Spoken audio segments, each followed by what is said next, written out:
की देशाच्या राजकारणात, राज्याच्या राजकारणात सारखे भ्रष्टाचाराचे विषय आणि त्यामुळे सर्वसामान्य माणसाचा राजकारणावर तो विश्वास उडाला होता, वोटिंग पर्सेंटेज कमी झालं होतं. पण 14ला मोदीजी पंतप्रधान झाल्यापासून पुन्हा एकदा वोटिंग पर्सेंटेज वाढायला लागलं, कारण लोकांना असं वाटलं की नाही आता राजकारणामध्ये काही चांगलं होऊ शकतं. पण महाराष्ट्राच्या राजकारणामध्ये गेल्या काही महिन्यामध्ये ज्या घटना घडत आहेत, म्हणजे अगदी 18 महिन्यापूर्वी महाराष्ट्रामध्ये सरकार स्थापनेपासून लोक दरवेळेला अचंबितच होतं, हे कसं काय झालं, हे कसं काय होऊ शकतं. तर त्या अचंबित होण्यापासून ते करता करता करता प्रचंड फ्रस्ट्रेशन, निराशेकडे महाराष्ट्राचा सर्वसामान्य माणूस चालला आहे. इतक्या घटना घडत आहेत. आता काल वाझेंनी NIAला जे पत्र लिहिलं, आता वाझे हे यांचे महावसुली आघाडीचे किती प्रिय, की महाराष्ट्राच्या विधानसभेमध्ये ज्यावेळेला हिरेंच्या हत्येचा किंवा काय आत्महत्येचा विषय निघाल्यानंतर ज्यावेळेला वाझेंना तुम्ही सस्पेंड करा अशी मागणी मान्य देवेंद्रजी लावून धरली, मग सस्पेंडवरून आम्ही लॉंग लिव्हपर्यंत आलो, लॉंग लिव्हपासून आम्ही पदावरून दूर करापर्यंत आलो. 9 वेळेला विधानसभा स्थगित करावी लागली. म्हणजे केवढं प्रेम तुमचं वाझेंवर, प्रचंड. 1 मिनिट विधानसभेचं जाणं म्हणजे काही करोड रुपयाचं, काही लाख रुपयाचं नुकसान. अख्खा दिवस सदन चाललं नाही. आणि दुसऱ्या दिवशी मात्र गृहमंत्र्यांनी, ज्याचा संदर्भ मी पुढे घेणार आहे, गृहमंत्र्यांनी घोषणा न करता संसदीय कामकाज मंत्री अनिल परबांनी घोषणा केली. तर अनिल परबांचं जे म्हणणं आहे की एका मंत्र्याचं नाव येणार आहे, हे तुम्हाला कसं कळलं वगैरे वगैरे, त्याची सुरुवात तिथे आहे की दुसऱ्या दिवशी 9 वेळा सभागृह स्थगित झालं, दिवसभरासाठी सभागृह स्थगित झालं, काही तुम्ही केलं नाही. इतके वाझे तुमचे प्रिय, त्या वाझेंवर तुमचा आता अविश्वास इतका की त्या वाझेंची माझी म्हणे भेट झाली असेल. आता NIAच्या कोठडीमध्ये मी जाण्यात, गिरणी कामगाराचं पोरगा, इथे गिरण भागामध्ये आमचं घर, तर NIAच्या कोठडीत जाऊन सचिन वाझेची मी काय भेट घेतली आणि त्यांना असं म्हटलं की परवानचं नाव लिहा, त्यांना असं म्हटलं की पवार साहेबांचं नाव लिहा, असं मी म्हटलं. हे हास्यास्पद आहे. 8वीला असणाऱ्या विद्यार्थ्याला, सध्या परीक्षा नाही आहेत त्यामुळे त्याला वेळ आहे, अशा 8वीला असणाऱ्या एखाद्या विद्यार्थ्याला जर हा प्रश्न विचारला की पवार साहेबांनी सुद्धा अनिल परब हे गृह खात्यामध्ये लुडबुड करतात याबद्दल नापसंती व्यक्त केली. आता पवार साहेबांची काही माझी भेट नाही झाली, पण तुम्ही माध्यमांनी छापलं की पवारांनी नापसंती व्यक्त केली, अनिल देशमुखांनी नापसंती व्यक्त केली, अनिल देशमुखांनी पवारांकडे कंप्लेंट केली. मग अनिल परबांची गृह खात्यामध्ये लुडबुड ती पुन्हा एकदा सभागृहात दिसली की सभागृहामध्ये उपस्थित आहेत अनिल देशमुख, तरी सुद्धा वाझेचं सस्पेन्शन पण नाही, लॉंग लिव्ह पण नाही, त्याचा चार्ज काढून घेण्याची घोषणा अनिल परबांनी केली. अशा अनिल परबांना हे जे सगळं परमवीर सिंगांचं पत्र आहे, ज्या पत्रामध्ये दर महिन्याला 100 कोटी वसूल करण्याचा विषय आहे, अशा सगळ्या विषयामध्ये अनिल देशमुख जसे आहेत तसे आणखीन कोणीतरी असतील. मग ते कोण असतील असा अंदाज व्यक्त करायला 8वीचा विद्यार्थी सुद्धा पुरेसा आहे. त्यासाठी चंद्रकांत पाटील कशाला लागतात. त्यांनी म्हणे आता आणि इतके वाझे तुमचे वाईट झाले, म्हणजे वाझेंकडून तुम्ही काय काय कामं करून घेतली त्याची मोठी यादी आहे. मला बाकीचे विषय मांडायचे आहेत. अर्णव गोस्वामीपासून ते कंगना राणावतपासून डेलकर विलकर सगळे विषय परमवीर सिंग आणि वाझेकडून करून घेतले. आता वाझे पण वाईट तर परमवीर सिंग पण वाईट. आणि त्यामुळे काल परब साहेबांनी आणि आज माझे परम परम परम मित्र हसन मुश्रीफ, की ज्यांना दिवसातून एकदा माझ्याबरोबर बोलल्याशिवाय झोप लागत नाही, त्याने आत्ताच IBNला मला वाटतं असं म्हटलं आहे की चंद्रकांत पाटलांना कसं कळलं 8 दिवस आधी, म्हणजे जसं काही वाझे आणि मी रोज भेटतोच आहोत, त्यामुळे मी भेटणार असतो तर तुम्हाला घेऊन जातो, मला भेटायलाच घेऊन जातो, बाकी कशाला घेऊन जात नाही.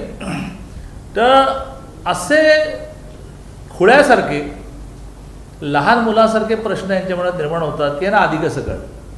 मी आज सांगतो, चला आज मी नवीन घोषणा करतो की त्या 15 दिवसामध्ये आणखीन 2 मंत्र्यांचे राजीनामे होणार, छापा. आणि मग ते झाल्यानंतर मग पुन्हा म्हणा की मग ह्यांना कसं कळलं, मग हे अमित भाईंशी बोलतात का, हे NIAशी बोलताय का, सगळ्या प्रकारच्या माहिती यांना कशा मिळतात. हा कॉमन मॅनचा अंदाज आहे की अजून 2 जणांचे राजीनामे होतील. परबांच्या राजीनामा विषयामध्ये समजा पुन्हा एकदा थोडं वाट पाहून कोणीतरी कोर्टात जाईल आणि कोर्ट आदेश देईल, पण त्यानंतर आणखी 2 राजीनामे होतात. मला नाव विचारू नका, झाल्यानंतर मला म्हणा की यार तुमचा अंदाज बरोबर. हा दिस इज अ गेसिंग, हा अंदाज आहे. क्रिकेटच्या मॅचमध्ये पहिले 2 बॅट्समन जे आहेत ते आउट व्हायला थोडा वेळ लागतो, आणि त्या बॉलरला पण जरा सेटिंग व्हायला लागतं ना जरा. पण 2 गेल्यानंतर मग पुढचे आपोआप जातात, हो रांगेने जातात. त्यामुळे हा परब साहेबांचा जो आरोप आहे, हा त्यांचा जो त्रागा आहे, त्रागा शिवसैनिक बाळासाहेब ठाकरे, सॉरी हिंदू हृदय सम्राट स्वर्गीय बाळासाहेब ठाकरे, शपथ मुलींची, हे कशासाठी? जा ना चौकशीला सामोरं जा ना. तुम्हीच म्हणताय ना की मी चौकशीला सामोरं जाणार आहे. एखाद्या वेळेस न्यायालय असाही निर्णय देईल की परमवीर सिंगाने जे आरोप केले त्याची आणि त्याच्यातून अनिल देशमुखांची CBI करणार आहे, तर त्याच्यामध्ये परत जोडा असं होईल. आणि काय चुकीचं आहे? आता देशमुखांकडे येतो. देशमुखांनी राजीनामा दिला, निपक्षपातीपणे चौकशी व्हावी. व्हावी ना, मग ती होऊ नये यासाठी तुम्ही सुप्रीम कोर्टात काय गेलाय? म्हणजे इंग्लिशमध्ये त्याला हिपोक्रसी म्हणतात, की म्हणायचं आहे की करायचं आहे. तुम्ही राजीनामा का दिला? तर CBI इन्क्वायरी लागल्यानंतर निपक्षपातीपणे इन्क्वायरी व्हावी म्हणून मी राजीनामा दिला. मग सुप्रीम कोर्टात कशाला गेला आहे? इन्क्वायरी होऊ नये म्हणून गेलेला आहे. काय चाललाय काय तमाशा? आणि त्यावेळेस सर्वसामान्य माणूस ह्या सगळ्याला विटलाय. म्हणजे राठोडांचा राजीनामा मुंडेंचा घेतला नाही, त्यांचं भाग्य चांगलं, कुठेतरी नवस केलेलं दिसतोय.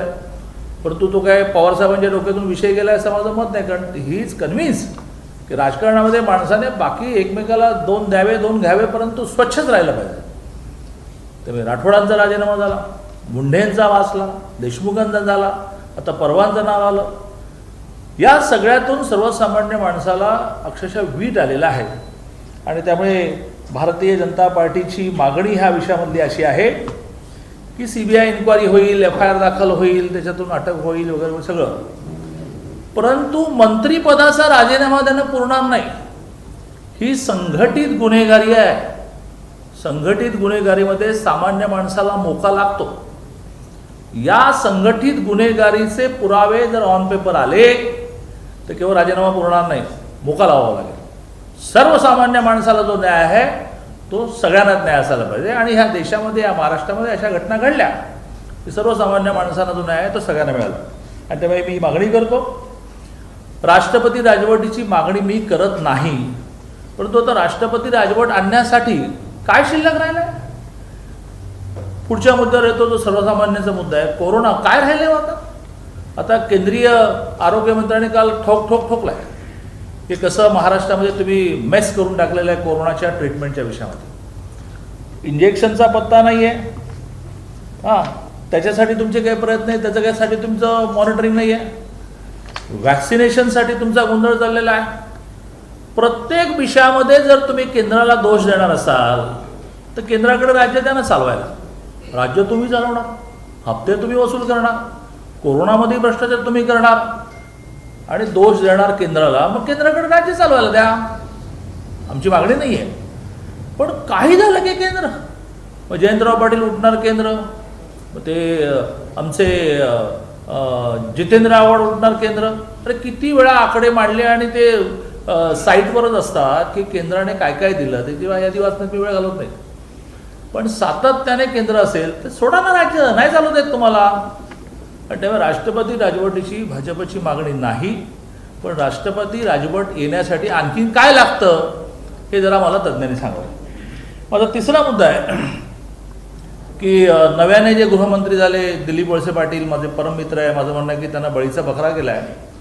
त्यांचं बिचारांचं एन्झोप्लास्टी झालेली आहे. आणि त्यामुळे ज्या प्रकारचं गृह खात्यावर आगामी काळामध्ये रोज येणार आहे तर ते कसं बेअर करू शकणार प्रश्न आहे. पण तो त्यांच्या पक्षाचा आणि त्यांचा व्यक्तिगत विषय, मैत्री वेगळी आणि पक्ष वेगळा. त्याने असं म्हटलं की कोण कोण अधिकारी राष्ट्रीय स्वयंसेवक संघाशी संबंधित आहे त्याचा आम्ही शोध काढतो. राष्ट्रीय स्वयंसेवक संघ ही दहशतवादी संघटना आहे. राष्ट्रीय स्वयंसेवक संघ ही गुन्हेगार संघटना आहे. गांधींच्या हत्येच्या बाबतीमध्ये सुद्धा सगळ्या कोर्टाने निर्णय दिला की संघाचा गांधींच्या हत्येमध्ये हात नाही. सगळ्या कोर्टाने निर्णय दिला. त्यावेळेला तर तुमची सरकार होती.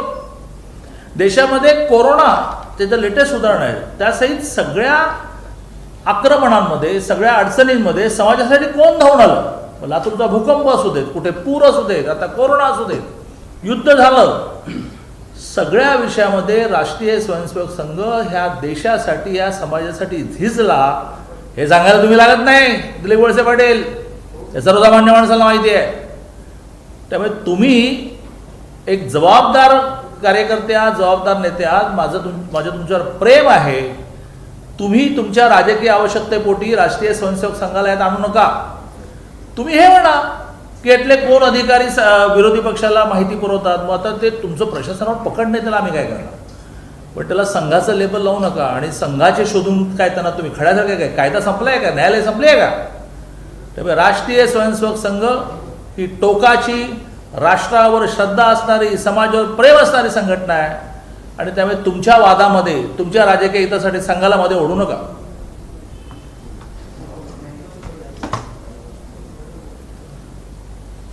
गेल्या 2 वर्षामध्ये महाराष्ट्रातल्या राजकीय जीवनाला जे रोज सकाळी दिशा देतात त्यांच्यावरही कोणीतरी महिलेने आरोप केला आहे.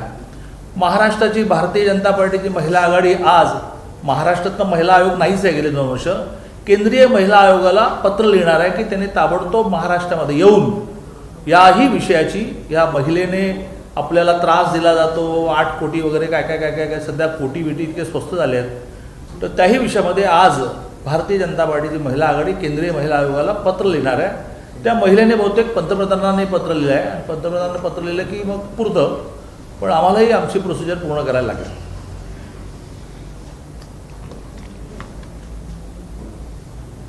प्रश्न दादा हिंदी में आपका जो निवेदन है, क्योंकि आपने कई बातें रखी है, आपने कहा एक प्रश्न करून हिंदी बोल.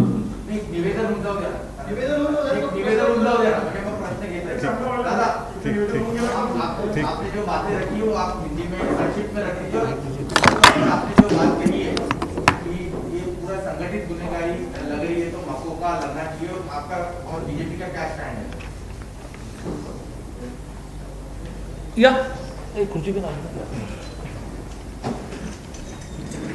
कल वाजे ने एनआई कोर्ट में अपने हस्ताक्षर में अपने वकील के सामने एक पत्र दिया.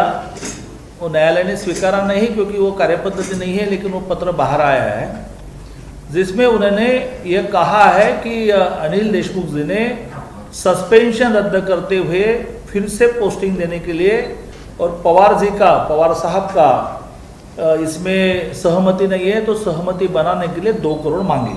ये उन्होंने पहला आरोप किया. सबसे महत्व की बात, उन्होंने दूसरा आरोप किया है मंत्री महोदय अनिल परब जी पर कि इन्होंने एक ट्रस्ट का मामला निपटाने के लिए 50 करोड़ मांगने के लिए कहा, और मुंबई महानगर पालिका से संबंधित कुछ कॉन्ट्रैक्टर 50 उनसे 2-2 करोड़ मांगने का कहा, ऐसा कहा है. और एक बात कही है वो थोड़ी इनडायरेक्ट है, वो गुटखा वाला वगैरह, लेकिन ये तो डायरेक्ट कहा है कि मुझे परब जी ने ऑफिस में बुलाया, फिर लिस्ट दी वगैरह वगैरह. तो इस विषय में परब जी का कहना है कल शाम को उनकी बहुत भावुक पत्रकार परिषद हुई. जिस भावुक पत्रकार परिषद में उन्होंने कहा कि ये साजिश है, और चंद्रकांत पाटिल को कैसे पता चला कि और एक मंत्री का इस्तीफा होने वाला है.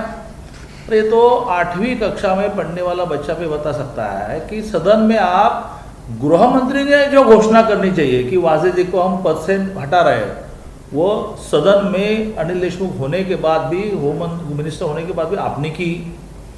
फिर पवार जी ने ऐसे कहते हैं कि नाराजी व्यक्त की कि आप थोड़ा होम डिपार्टमेंट में ज़्यादा हस्तक्षेप करते हैं. तो उनमें से लोगों को लगा, मैंने कभी अनिल परब जी का नाम नहीं लिया, मैंने इतना ही कहा कि एक मंत्री का और इस्तीफा हो जाएगा. उस पर अनिल परब जी का और हमारे परम मित्र जिनको मेरे बारे में बोलने के सिवा रात्रि नींद नहीं लगती, हसन मुश्रीफ जी, उन्होंने कहा कि चंद्रकांत पाटिल को कैसे पता चलता है, इनका वाजी से कुछ संबंध है. अरे क्या मूर्खता है भाई. एनआईए में जाकर वाजे जी को मिलने की मेरी क्या औकात है. मैं एक सिंपल मिल मजदूर का बेटा हूँ, लेकिन ये कोई भी बता सकता है ना भाई कि अब अगला नाम कौन सा है, कौन हैंडलर है, ये कोई भी बता सकता है. और उन्होंने कहा कि मैं सबके लिए तैयार हूँ, हिंदू हृदय सम्राट स्वर्गीय बालासाहेब ठाकरे का शिवसैनिक हूँ. अच्छी बात है. तो आप सीबीआई जो अनिल देशमुख की इंक्वायरी करेगी उसमें अपना भी नाम डालो, क्योंकि कोर्ट तो वही कहेगी ना कि भाई एक लगभग समान आरोप है. तो अनिल देशमुख जी की इंक्वायरी सीबीआई करने वाले होगी तो इसमें इनका भी नाम डालो. तो आप कहिए ना कि 2-2 बार क्यों एजेंसी आना, सीबीआई की इंक्वायरी में मेरा भी नाम डालो. तो मुझे लगता है कि ये पूरा महाराष्ट्र संत्रस्त हुआ है इन सब कारनामों को देखकर. यदि मैंने कहा कि और 2 मिनिस्टर का 15 दिन में इस्तीफा होने वाला है, तो क्या मुझे मारने वाले हो? 15 दिन के बाद ये कहेंगे अरे भैया आपको कैसे पता चलता है? पता चलता है, दिस इज गेसिंग, ये तो अंदाज है भाई, दिखता है कि अब क्या आगे होने वाला है। तो इसलिए मेरी मांग यह है कि not only inquiry, not only FIR, ये ऑर्गेनाइज क्रिमिनल एक्टिविटी है, संगठित गुनहगारी है, संगठित गुनहगारी पर मौका लगता है। जो सामान्य व्यक्ति को न्याय, वो मंत्री को भी न्याय। इस देश में, राज्य में इसी प्रकार के उदाहरण हुए हैं कि जिसमें किसी को भी अलग किया नहीं गया। तो ये संगठित गुनहगारी, ऑर्गेनाइज क्रिमिनल एक्टिविटी, ये यदि ऑन पेपर आती है तो इसमें मौका लगना चाहिए, बाकी सामान्य आदमी के जैसे जेल में जाइए। राष्ट्रपति राजवट आनी चाहिए, ऐसे मैं डिमांड नहीं करता, भारतीय जनता पार्टी का राज्य का अध्यक्ष हूं मैं, लेकिन राष्ट्रपति राजवट आने के लिए और क्या होना चाहिए भाई? कोरोना में अपयश है, हर रोज मंत्रियों ने पैसे लिए वगैरह विषय सामने आते हैं, मंत्रियों के महिलाओं के साथ संबंध आते हैं। अब और कितने मिनिस्टर के इस्तीफे होने के बाद राष्ट्रपति राजवट लगती है? एक बार निकष माननीय मुख्यमंत्री महोदय हमको बताएं, उन्होंने डिमांड करनी चाहिए कि ये राज्य चलन असंभव हुआ है कि भाई यहाँ भी राष्ट्रपति राजवट लाओ। वैसे तो हर विषय पर तो आप केंद्र करते ही हो, तो इसका अर्थ है कि आपको कुछ जम नहीं रहा है, तो आप होकर राष्ट्रपति को पत्र लिखिए कि मुझे जम नहीं रहा है, आप आपका शासन लाइए। दूसरा मुद्दा जो है मेरा बहुत महत्व का कोरोना से संबंधित है कि इस विषय में भी जिस प्रकार से चल रहा है वो बहुत भयावह है। कल 1 लाख संख्या क्रॉस हुई। आपको देवेंद्र जी ने शब्द दिया कि ठीक है हम सहकार्य करेंगे, शायद राज ठाकरे साहब ने भी दिया, वो शनि रवि के लॉकडाउन के लिए क्या? आपने तो पूरा लॉकडाउन ही कर दिया। हम बार बार ये बोल रहे थे कि लॉकडाउन को हमारा विरोध नहीं, लेकिन लॉकडाउन के बाद सामान्य आदमी को जो आर्थिक नुकसान होता है उसकी चिंता करो। क्यों नहीं देते हो आप? आपने 2-2 करोड़ रुपए आमदारों को बढ़ाए, विकास निधि वो होता है 700 करोड़, और 700 करोड़ में कम से कम 4 सेक्टर को आप महीने का मदद कर सकते हैं। रिक्शा वाले को दे सकते हैं 5-5 हज़ार रुपये, फिर घर में काम करने वाले हमें ताई को दे सकते हैं 2-2 हज़ार रुपये। तो कट करो हमारे 2-2 करोड़ रुपये, तो 700 करोड़ आपके हाथ में जाते हैं। तो कोई भी आप पैकेज नहीं देंगे। ये लॉकडाउन को हमारा विरोध नहीं, लेकिन इन सब बातों का क्या? कल 200 शहरों में व्यापारी रास्ते पर उतरे। व्यापारी नॉर्मली आंदोलन के मूड में नहीं रहता है, वो बेचारा अपना धंधा अच्छा, अपना घर अच्छा, रास्ते पर उतरे। उन्होंने कहा कि जो हमारा करना है करो, हम दुकान ओपन करेंगे। तो इस विषय में भी सरकार में चिंता करनी चाहिए। सबसे महत्व की बात, राष्ट्रीय स्वयंसेवक संघ से संबंधित कितने लोग हैं वो हम ढूंढने वाले हैं। दिलीप वळसे पाटिल ये कहते हैं, तो क्या राष्ट्रीय स्वयंसेवक संघ आतंकवादी संगठना है, दहशतवादी संगठना है? हाँ, जिस महात्मा गांधी जी के हत्या में राष्ट्रीय स्वयंसेवक का नाम जोड़ा गया था, उसमें भी सारे कोर्टों ने, तो आपका ही राज्य था, राष्ट्रीय स्वयंसेवक संघ का इसमें संबंध नहीं है बताया है। देश में जब जब संकट आए, अभी कोरोना, पहले भूकंप, अतिवृष्टि, सारे विषयों में संघ के स्वयंसेवक जाते हैं। संघ के स्वयंसेवक देश प्रेमी है, समाज प्रेमी है। ये सर्टिफिकेट आपने देने की आवश्यकता नहीं है। ये क्या नया निकाला आपने कि राष्ट्रीय स्वयंसेवक संबंधित कितने अफसर हैं हम देखते, क्या करेंगे उनका? ये कानून खत्म हुआ है क्या? कोर्ट खत्म हुआ है क्या? ये आपका राज आया है, ये मुगलाई आई है क्या? तो ये हम नहीं बर्दाश्त करेंगे। दादा, काही वेळापूर्वी शरद पवारांनी फेसबुक माध्यमाच्याद्वारे राज्याच्या जनतेशी संवाद साधला। प्रामुख्याने महाविकास आघाडीचे प्रत्येक नेते केंद्र सरकारवर बोट दाखवतात कोरोनाविषयी, आणि यामध्ये शरद पवारांनी स्पष्टपणे म्हटलं की केंद्राचं आरोग्य खातं सर्व राज्यांच्या पाठीशी आहे आणि महाराष्ट्र राज्याच्या पाठीशी खंबीरपणे उभं आहे। केंद्र सरकारची पाठराखण स्वतः शरद पवारांनी केलेली आहे। त्याचा राजकीय अर्थ काय निघतो मला माहीत नाही, परंतु त्याचा अकॅडमिक अर्थ असा की जो कोणी प्रामाणिक माणूस आहे ना, माझं म्हणणं जे खरं आहे त्याला खरं म्हणणं, ज्याला खोटं आहे त्याला खोटं म्हणणं। पवारसाहेब खरंच म्हणाले ना, 1,06,00,000 व्हॅक्सिन तुम्हाला दिली, त्यातली जवळजवळ 8 लाखाच्या आसपास, म्हणजे माझं आकडा चुकलं तर मला माफ करा, पण 8 लाखाच्या आसपास व्हॅक्सिन तुम्ही, 6 लाखाच्या आसपास व्हॅक्सिन तुम्ही वाया घालवली। तर वाया कशी जातात? त्याचा करंट रेकॉर्ड तयार आहे। अजूनही डॉक्टर्स, नर्सेस ही जी एका अर्थाने कोरोना योद्धे आहेत त्यांचं वॅक्सिनेशन पूर्ण झालं नाही, आणि त्यामुळे उठसूट केंद्रावर आरोप करणं बरोबर नाही। आणि म्हणून माझं म्हणणं आहे की जर तुम्हाला केंद्र करायचं असेल तर आम्हाला राज्य चालवता येत नाही, म्हणून तुम्ही केंद्राकडे राज्य सोपवा त्याचं राष्ट्रपतींना पत्र लिहून टाका. दादा, पंढरपूरमध्ये अजित पवारांची जी आता सभा होते तिथे प्रचंड गर्दी झालेली आहे. कोविड नॉर्म्सचं पालन त्यांच्या स्वतःच्या रॅलीमध्ये होताना पाहायला मिळते. यावर तुमची काय प्रतिक्रिया आहे? काय चाललंय, एका अर्थाने मोगलाई आलेली आहे. हम करे सो कायदा, आम्ही कुठलेही कायदे पाळणार नाही. आता मग पवारसाहेबांनी फेसबुकच्या माध्यमातून काय अपील केलं की सगळ्यांनी सहकार्य केलं पाहिजे. आम्ही सहकार्य करतो ना, आमचा प्रचंड विरोध होता पण आम्ही एका शब्दाने बोललो का. आता अजित पवारांवर ॲक्शन घ्या ना, आहे का उद्धवजींची हिंमत, घ्या शरद पवार अजित पवारांवर ॲक्शन. दादा, दुसरं दादा महत्त्वाचा विषय आहे की राज्यात वॅक्सिन जोड आहे आणि 30 दिवसाचा स्टॉक उरलेला आहे अशा पद्धतीचं आरोग्यमंत्र्यांचं म्हणणं आहे. आणि केंद्र सरकारचं म्हणणं आहे की जेवढे वॅक्सिनेशन पाहिजे तेवढा डोस द्यायला द्यावं. पण एकंदरीत राज्य आणि केंद्रामध्ये हे वारंवार अशा पद्धतीचं स्टेटमेंट पाहायला मिळतात. तुम्ही कसं बघतात? कारण कोल्हापूरमध्ये पण अनेक सेंटरचे राज्य गेले 18 महिने राज्य नेहमी हा प्रयत्न करत आहे की आपलं अपयश झाकण्यासाठी. मग पैसे नाहीत का नाहीत, GST ते आले नाहीत. अरे आले ते सांग ना बाबा. हां, व्हॅक्सिन नाही आहे, मग काय इंजेक्शन नाही आहे. अरे मग तुमचं काही जबाबदारी आहे की नाही, आणि ते व्हॅक्सिन केंद्राने पाठवलं पाहिजे. यासाठी तुम्ही केंद्र जा ना दिल्लीमध्ये. हां, बाकी बरे भटकता इकडे तिकडे, दिल्लीत जा, बसा आरोग्य खात्यावरून. आणि तेव्हा व्हॅक्सिनचा म्हणजे मी काही अधिकृत माणूस नाही आहे पण व्हॅक्सिनचा तोटावडा बहुता नाही आहे. पण त्याचं केंद्राने काही प्लॅनिंग केलेलं आहे.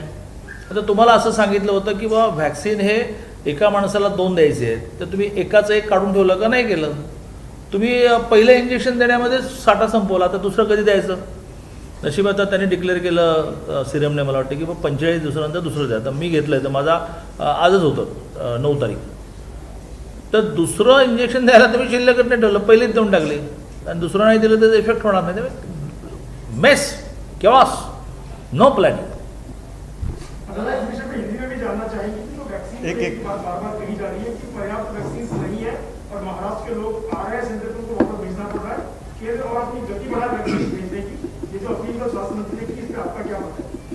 ऐसे है कि हर विषय में केंद्र की ओर अंगुली निर्देश करना, भाई हम पैकेज क्यों नहीं दे रहे, तो GST नहीं मिला. अरे मिला, उसकी बात करो ना. वैसे 1 करोड़ 6 लाख वैक्सीन भेजे, उसमें से 6 लाख ने मुफ्त गए. इसका पहला हिसाब लगाओ. और सबसे महत्व की बात, केंद्र ने एक कहा था कि 1 को 2 वैक्सीन देने की व्यवस्था करो. आपने तो पहला वैक्सीन देने में ही सारा आपका स्टॉक समाप्त कर दिया. अब जिनका दूसरा वैक्सीन लेने का समय, उसका क्या करने वाला. There is no any planning.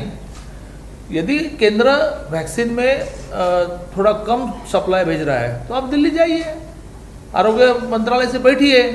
वह अखबारों में आरोप करने से क्या मतलब. नहीं, लेकिन सर उसमें राजेश टोपे का ये कहना है कि दूसरा भाव जो है केंद्र की तरफ से बाकी राज्यों के मुकाबले किया जा रहा है. मतलब हमारे राज्य की पॉपुलेशन कल शायद हर्षवर्धन जी ने सारे आंकड़े बताए हैं जो स्पष्ट है कि कोई दुजाभाव वगैरह चल नहीं रहा है. केंद्र पॉपुलेशन के अनुसार सबको 2 वैक्सीन देना चाहिए, तो वो सिक्योर्ड होता है, उस प्लानिंग से भेज रही है. और यदि स्टॉक समाप्त होने में आया है, आपकी गलती के कारण हुआ है, केंद्र भेजेगा. आई एम नॉट अ केंद्र. तो केंद्र को उन्होंने जाकर दिल्ली में बैठना चाहिए. दिल्ली में काम होने के लिए जाना पड़ता है, बैठना पड़ता है. बाकी राज्य उस प्रकार से करते हैं, आपको भी जाना पड़ेगा. विवेक विवेक हां, माझं जे पत्र आहे त्याच्याबद्दल शिवसेनेचे नेते संशय व्यक्त करतात. जर त्यांना त्या ऑथेंटिसिटी बद्दलच खात्री नसेल तर मग खुलासा करायला अनिल परवांनी घाई केली आहे का. आणि जर माझे हे साधू संत नाहीये असं संजय राऊत म्हणत असतील तर त्यांना लादेन म्हणणार, तो लादेन नाहीये असं म्हणण्यासाठी घाई केली का. नाही, वाझे कालपर्यंत संत होते की ज्यांच्यासाठी विधानसभेचा अख्खा दिवस तुम्ही वाया घालवला. मग आता ते संत नाही आहेत आणि ते बदमाश आहेत, हे नव्याने तुम्हाला साक्षात्कार झालेला दिसतो आहे. वाझेंचं पत्र खरं की खोटं, मी तेच म्हणतोय ना की अनिल देशमुखांवर झालेल्या आरोपासाठी हायकोर्टाने CBI इन्क्वायरी लावली. त्याच्यातच आता परवांचं नाव टाका, म्हणजे वेगळं काही करावं लागणार नाही. दूध का दूध पानी का पानी हो जाएगा. कल तो अनिल परब जी ने कहा है कि किसी भी इंक्वायरी के लिए सामने जाने के लिए मैं तैयार हूँ. संजय राऊत असं म्हणाले की खरा शिवसैनिक खोटी शपथ घेणार नाही, महाराष्ट्राची प्रतिमा कलंकित करण्याचा डाव आखला गेलाय. संजय राठोडांचं काय झालं. संजय राऊत हां, संजय संजय राऊत असं म्हणाले. मी म्हटलं संजय राठोडांचं काय झालं. ते खरे शिवसैनिक नव्हते. त्यांनी शपथ घेतली नव्हती. तुमच्यावर झालेल्या आरोपांचं काय करायचं? आम्ही आता केंद्रीय महिला आयोगाला लिहितोय पत्र. मला असं वाटतं की राजकारणामध्ये शेवटपर्यंत लढाई लढायची असते, पण ती असत्याची नाही. कुठेतरी आपल्या कार्यकर्ता, आपल्या नेत्याला सुद्धा तो दोषी असं लक्षात आल्यानंतर पाठीशी न घालता जर आपण त्याला शासन ऑन और ओन देत बसलो, म्हणून मी काल एक लाईनचा ट्विट केला आहे की आता अनिल परमांच्या राजीनाम्यासाठी सुद्धा न्यायालयाच्या आदेशाची वाट पाहावी लागणार का? तर याच्यामध्ये ऑन ओन जर तुम्ही निर्णय घेतले तर समाजामध्ये एक विश्वास निर्माण होईल. समीर. मी असं म्हणलं की या प्रकरणात माझा राजीनामा देण्याचा प्रश्न नाहीये, पण तशी काही तुमची मागणी आहे का की चौकशी होईपर्यंत तुम्ही राजीनामा द्या? नाही, माझी कशाला, सर्वसामान्य माणसाची ही मागणी असणार ना की जर तुमच्यावर ऑन पेपर एका ऑफिसरने आरोप केलेले आहे तर एवढं तर आपण भान ठेवलं पाहिजे किंवा माझ्यावरचे आरोप निर्दोष मी आहे होईपर्यंत मी बाजूला होतो. ही महाराष्ट्राची परंपरा आहे. महाराष्ट्राच्या परंपरेमध्ये न्यायालयाने साधं स्ट्रिक्चर पास केलं, नापसंती व्यक्त केल्यानंतर 2 मुख्यमंत्र्यांनी राजीनामे दिले. 2 मुख्यमंत्री. समीर. प्रश्न असा आहे की एवढं सगळे घडामोडी होत आहेत, पण मुख्यमंत्र्यांचं मौन आहे. प्रश्न असा आहे की त्यांचे मौन, सगळ्या गोष्टी हतबल झालेल्या आहेत, आता बाहेर गेलेल्या आहेत म्हणून त्यांनी मौन आहे का? आणि त्यामुळे शरद पवारांना समोरून फेसबुक लाईव्ह करून सांगावं लागते केंद्रात आणि राज्यात समन्वय सर्वांनी सहकार्य केलं. नाही, त्यांची पूर्वीसारखा माझा संवाद नसल्यामुळे त्यांची आता मनस्थिती काय आहे आणि मनस्थितीवर स्थिती अवलंबून असते. तर ती स्थिती काय मला माहीत नाही. तुमचा पूर्वीसारखा संवाद त्यांच्यासोबत सुरू होणार आहे का? त्यांच्या आरोग्याची चौकशी वगैरे काय केली का विचारपूस? नाही, असं आहे की गेल्या 18-20 महिन्यामध्ये साधारणतः एक 100च्या वर पत्र लिहिली, काही 2 ओळीचं उत्तर काही आलं नाही. काल तर दिवसभर MPSCच्या विद्यार्थ्यांनी माझं सगळं डोकं खराब करून टाकलं. त्यांना हात जोडून असं म्हटलं की नाही रे बाबा, मी हतबल आहे, मी काय करणार? तर उद्धवजींना पत्र लिहिणार. ते जर पत्राची दखल घेत नसतील, माझ्यासारखा जो एका पक्षाचा, राष्ट्रीय पक्षाचा अध्यक्ष आहे, त्याच्याशी फोन उचलून बोलत नसतील की बाबा याच्यामध्ये काय मार्ग काढावा.